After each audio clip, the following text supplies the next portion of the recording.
મળતી વિગતો પ્રમાણે સુરત ક્રાઇમ બ્રાન્ચે સચિન વિસ્તારમાંથી રાહુલ ગુર્જર, વિનોદ બંસલ ઉપાધ્યાયને પકડી પાડ્યો હતો. પોલીસના જણાવ્યા પ્રમાણે રાહુલ નવી દિલ્હી ખાતે પત્ની સાથે રહેતો હતો અને હોટલમાં વેઇટર તરીકે જોબ કરતો હતો. તેને મકાન માલિકની 13 વર્ષની પુત્રી પર દાનત બગાડી હતી. આ જ મકાનમાં ભાડે રહેતી બબીતા નામની મહિલા સાથે મળી મીઠાઈમાં નશાકારક દવા ભેળવી દીધી હતી. જે મીઠાઈ ખાતા જ સગીરા બેહોશ થઈ ગઈ હતી. નરાધમે સગીરા સાથે દુષ્કર્મ આચર્યું હતું અને ત્યારબાદ બબીતાએ મકાન માલિકના ઘરમાંથી 1.78 લાખનો હાથફેરો કર્યો હતો. સગીરા અને તેના પરિવારને ગોળી મારી મર્ડર કરવાની પણ ધમકી આપી હતી. જે મામલે દિલ્હીના માલવિયાનગર પોલીસમાં બળાત્કાર પોક્સોની કલમ અંતર્ગત ગુનો નોંધાયો હતો. દરમિયાન દિલ્હી પોલીસે ઉત્તરાખંડથી રાહુલને પકડી પાડ્યો હતો. પોલીસે આરોપીને લઈ દિલ્હી જતી હતી ત્યારે યુપીના ખતૌલી ખાતે હોટલમાં જમવા રોકાયા હતા. અહીં પોલીસને ચકમો આપી રાહુલ ભાગી છૂટ્યો હતો. જે મામલે ખતૌલી પોલીસમાં અલાયદો ગુનો નોંધાયો હતો. આમ 2 ગુનામાં વોન્ટેડ આરોપી સુરતથી પકડાયો હતો.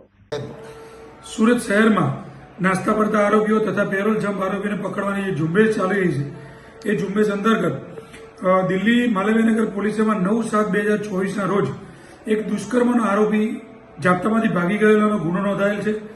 જે ગુનાની હકીકત એવી છે કે આરોપી રાહુલ ગુર્જર એ દિલ્હી વિસ્તારમાં ભાડેથી રહેતો હતો, હોટલમાં નોકરી કરતો હતો.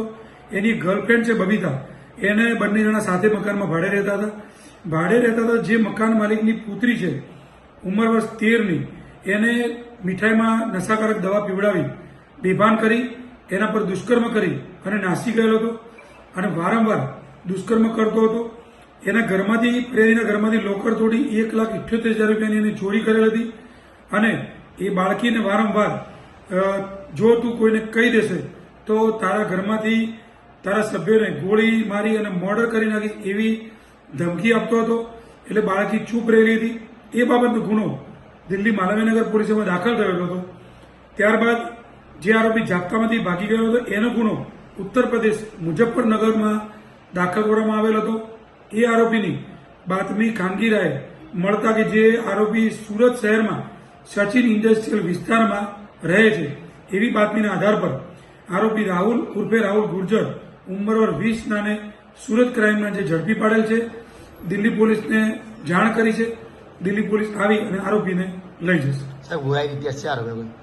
આ આરોપીનો ગુનાહિત ઇતિહાસ ઉત્તરાખંડમાં એક ચોરીના ગુનામાં આરોપી 2 માસ જેલમાં રહેલ છે.